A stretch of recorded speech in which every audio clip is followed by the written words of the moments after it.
Elisa Lam traveled from her home in Vancouver to check into the infamous Cecil Hotel in Los Angeles in early 2013. The 21-year-old was suffering from bipolar disorder and was last seen on hotel CCTV footage behaving strangely in an elevator, pressing multiple buttons and running in and out of the elevator's doors. For reasons known only to herself, Elisa wound up inside one of the 1.2 by 2.4 meter, 2 by 8 feet, cylindrical metal wall in Manhattan in 1931, determined to end his own life. He got a room on the 7th floor but soon doubled his suicide effort by requesting one on the 14th floor instead. He left a thoughtful note for police: cause of death, suicide. Reason, mental depression. Letters for safe boxes and other papers will be found in the top bureau drawer, right side, at home. See that instructions are carried out. George had considered almost everything, being such a considerate guy. Saudi Arabian Prince Saud Abdulaziz bin Nasser Al Saud violently murdered his male submissive slave, on the left and right of the photograph, respectively, in a top London hotel in 2010. There was a sexual element to the murder, but the prince repeatedly denied this. He was also charged with grievous bodily harm after ferociously attacking the submissive in one of the hotel's lifts, the whole incident being caught on CCTV. The submissive, whose name was Bunder Abdulaziz, had bite marks on his cheeks and evidence of bites on his ears. Some of the bite marks predated the murder and dental patterns matched Al Saud's teeth. The bites were believed to have occurred in sadistic sexual situations.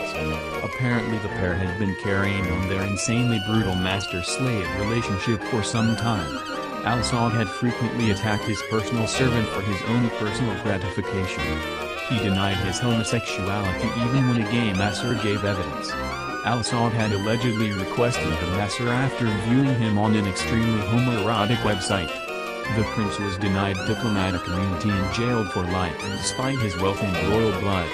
But had he confessed his homosexuality, he may well have been decapitated, if allowed to return to Saudi Arabia anyway, since homosexuality remained a capital offense there. The Winnicott Hotel, famously referred to by its designers as absolutely fireproof, became a real-life towering inferno. The widely reported tragedy occurred in Atlanta in 1946, and 119 people lost their lives. The building had 0 fire escapes, 0 alarms or sprinklers, and one great stairwell in the middle. The stairwell was the only means of escape, but instead of providing a safe exit route, it quickly became a chimney full of noxious smoke. Firefighters could only reach halfway up the 16-story building. People were forced to jump from the upper levels. 32 died from falling, many having tied sheets into makeshift ropes in futile attempts to escape the heat, smoke, and flames.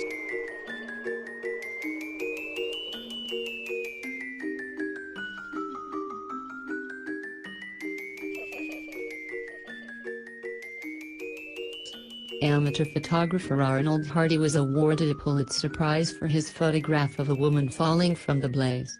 The fire was believed to have been started by a cigarette being thrown on. Carlos Castro, 65, was a famous Portuguese television presenter and journalist. He was preparing to celebrate New Year's Eve in New York's Times Square. The holiday with his 23-year-old male model boyfriend Renato Seabra seemed to be going well at first, but the relationship deteriorated quickly, apparently along with Seabra's mental state. Seabra became angry when spurned by Castro and denied further access to the sugar daddy's money. The couple began to argue noisily. Seabra smashed Castro's head in with a laptop and, as his lover lay bleeding on the floor, castrated him with a jagged broken wine glass and a blunt corkscrew. At the court trial, Seabra initially pleaded insanity. He claimed that at the time he believed he was ridding the world of homosexuality by removing Castro's testicles and then wearing them on his wrists. The prosecution, however, claimed that Seabra was only faking madness. Apart from his violent outbursts, he was shown to have acted in a cold and manipulative way throughout the entire relationship. As the judge said in his summary before convicting him to 25 years in prison, it was an extremely brutal, sadistic, and dehumanizing act. To a mattress in the third-floor hallway, perhaps with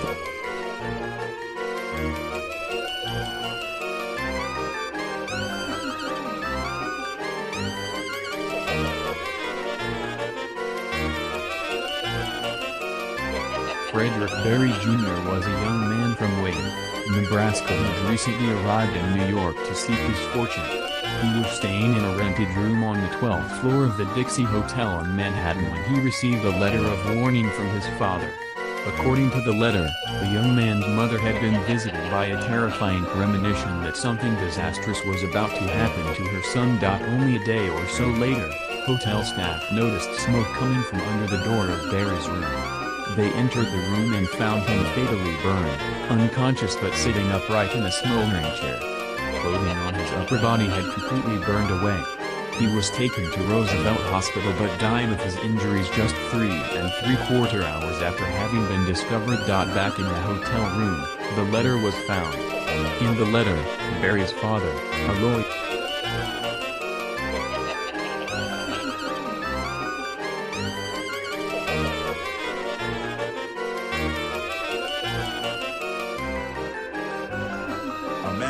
himself Dr. George D. Pullman checked into the Savoy Hotel, London, on March 1, 1909. He arrived at the hotel in fine clothes, speaking in an American accent and ordering a whole suite of rooms that he never intended paying for. Hotel staff were so impressed by his claim that his wife and maid were following in a motorcar that apparently nobody questioned Pullman's authenticity. Cementing his first impression, he later asked reception if there was anywhere close by where he could purchase automobile tires, this being an obvious sign of wealth at the time. Pullman went instead to a jeweler's shop in the Burlington Arcade where he asked to view a range of diamond rings and an expansive diamond collar necklet. He told the jeweler to have the rings sent to the Savoy so that his wife could inspect them. He was about to leave the store when he appeared to change his mind. Turning back, he told the jeweler to send the necklet as well, but to first reduce the price by removing 3 diamond drops that were attached to it. When Pullman left the jeweler's, the assistant manager, whose name was Penton, followed him to the Savoy, bringing the jewelry with him. Like the hotel staff, Penton was deceived at first by Pullman's grand impression. He produced the jewels and waited in the sitting room of the hotel suite while Pullman went through to another room where his wife was supposedly dressing. Pullman took 5 rings through with him and left the door slightly open. Penton heard Pullman speaking and a woman's voice responding. When Pullman returned, he said his wife liked the rings and would now like to see the necklet.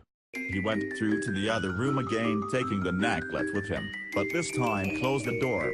Penton became suspicious when both voices stopped. He let himself out into the corridor and waited. A figure in a soft cap and heavy overcoat emerged from the adjacent room seconds later. It was a disguised Pullman. There was no wife to be seen.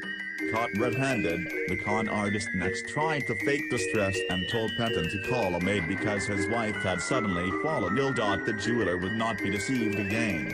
They tussled until Pullman surrendered, returned 4 of the 5 rings, cowered on the floor and begged to be released while Penton stood guard in the doorway until help arrived. This was according to Penton, who was the hero of his own incontestable version of the story at this point since no one else was present.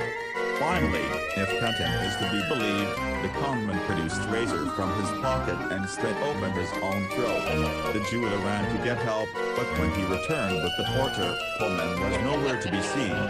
There were, however, some major drawbacks to the impersonator's unorthodox escape method. 1. He left a trail of blood for his pursuers to follow, and 2. Having climbed out onto a balcony and down a spiral staircase, by the time he reached the bottom he was too exhausted from blood loss to continue. At the coroner's inquest there was particular interest concerning the razor. Had it really come from Pullman's pocket? The coroner asked Penton if he ever carried arms and Penton denied that he ever did. over 1,000 people had shown up at the Hyatt Regency Hotel, Kansas City, to watch and participate in a dance back in 1981. The dance was held in the hotel's lobby and many spectators watched from the second, third and fourth floor walkways suspended directly above. Prior to the event, the walkways had been slightly altered from their original design. A small change increased the stress on load-bearing rods, which could barely support the weight of the walkways themselves, let alone the added weight of dozens of dance fans. Even more tragically, it was the fourth-floor walkway that collapsed first, collecting the second-floor walkway, directly beneath it. On its way down, the story was news all across America and the world as the rescue operation continued over a 14-hour period. Those who'd been injured beyond hope of recovery were told they were going to die and given morphine. Many of those already dead were dismembered in order to provide access to those yet living but trapped in the wreckage. A total of 114 died in the Wyatt disaster, making it the deadliest structural collapse in American history.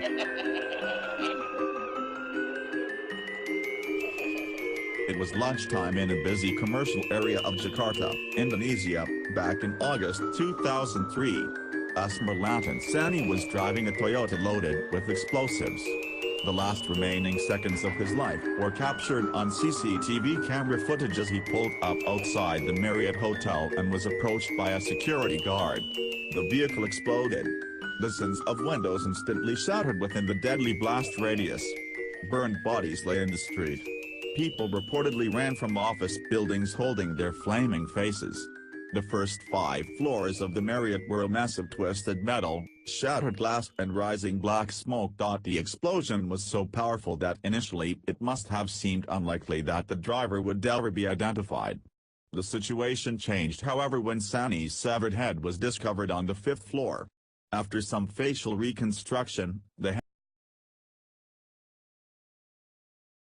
2 Canadian sisters staying at a hotel on the Thai resort of Phi Phi Island died under mysterious circumstances in 2012. Their bodies were found huddled in their beds with bleeding gums, blue lips and discolored fingernails and toenails. There were lesions all over their skin and the room was full of vomit. They'd already been dead for some time, having last been seen returning from a bar on June 13th. And apparently having remained in their room until a maid entered with the master key on the 15th. The young women had clearly been poisoned. Initial autopsy reports from Thailand indicated serious food poisoning.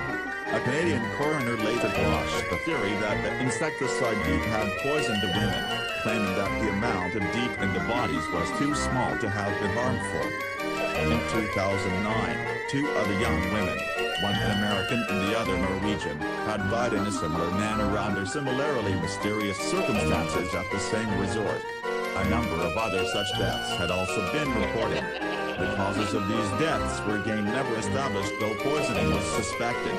Another spate of suspicious deaths had occurred in the northern Thai city of Chiang Mai, where several visitors from various countries staying at the same hotel had possibly been killed by exposure to chlorpyrifos, a chemical spray used to kill bed bugs. Many have speculated there may be a cover-up on the part of Thai authorities who fear harm to Thailand's tourism trade. Thai police closed the case on the Canadian sisters' deaths just 3 months later.